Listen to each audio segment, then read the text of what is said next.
Jason, actually, in terms of the use of technology and the way we are working, we're using it as human beings. Talk a little bit about that. Sure. Well, this is a passion of mine. I call myself a cybernetic junkie.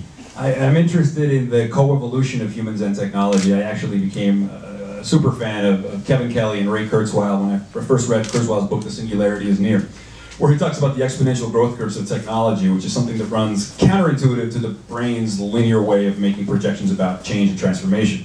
And a great example that Kurzweil uses is, if you really want to understand how technology is progressing, he talks about the 30 steps example. If you take 30 linear steps, you go 1, 2, 3, 4, 5, 30 steps later you're at 30. That's how the human brain makes extrapolations about change and distance and what's coming up next, so to speak. Technology, if you take those same 30 steps exponentially, same amount of steps, but in an exponential way, which is how technology evolves, you would go 2, 4, 8, 16. By step 30, you're at 1 billion. So that's the reason that your smartphone today is 1,000,000 times cheaper, 1,000,000 times smaller, and 1,000 times more powerful than what used to be a $60 million supercomputer, half a building in size 40 years ago. So what used to be half a building now fits in your pocket. So the supercomputers of yesterday are now in everybody's hands. And that's why individuals are so empowered today, because individuals have the power that only governments and corporations used to have. So we see this, the force of democratization, we talk about Twitter, toppling dictators, and so on and so forth. But the bigger picture here is the way in which we use technology to transcend all previous limits. We didn't stay on the cave, we haven't stayed on the planet, and soon we won't stay with even the limitations of biology. I mean, these tools that we have today, there's cognitive philosophers. There's a guy called Andy Clark, he's a cognitive philosopher in Edinburgh. He refers to the iPhone as an extended mind.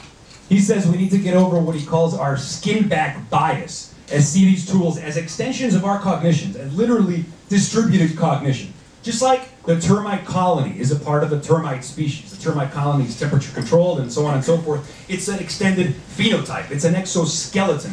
So too, our devices now are extensions of who and what we are. What it is to be human today is to look at a jet engine, is to look at a skyscraper, is to look at our iPhones. This is how we extend ourselves. And so I just think this idea is absolutely mind-boggling. And the fact that these growth curves are going at this exponential rate, we're seeing information technology swallowing up material science with nanotech and swallowing up biology, because biology is now becoming an information technology too. There's a guy called Juan Enriquez, he talks about life code, and he says that now when we master the information processes of biology, all of a sudden we can master software that can write its own hardware. See, computers could never do that.